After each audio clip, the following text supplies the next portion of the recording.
Her an halkım için, torpağım için, vətənim için canımdan keçərəm. Sen şehitlik zirvesinde,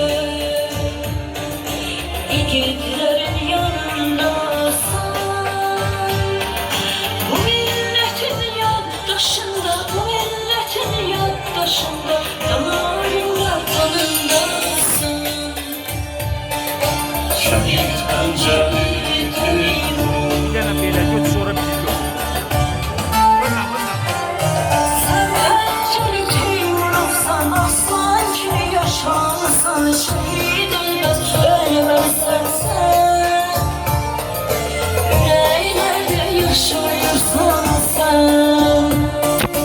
Sen Əncəli Teymursan, aslan kimi yaşamısan, şehit ölmez, ölmezsen sen. Yüreğlerde yaşayırsan sen.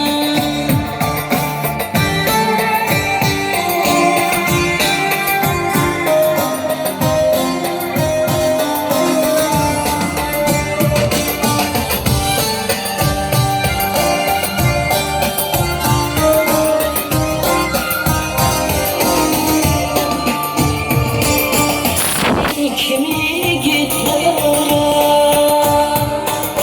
her bir kez heyreti var. Bu millete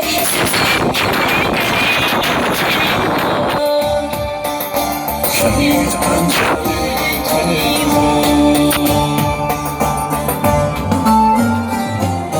Sen Əncəli Teymursan, aslan kimi yaşamasan, şehit ölmez, ölmezsen sen.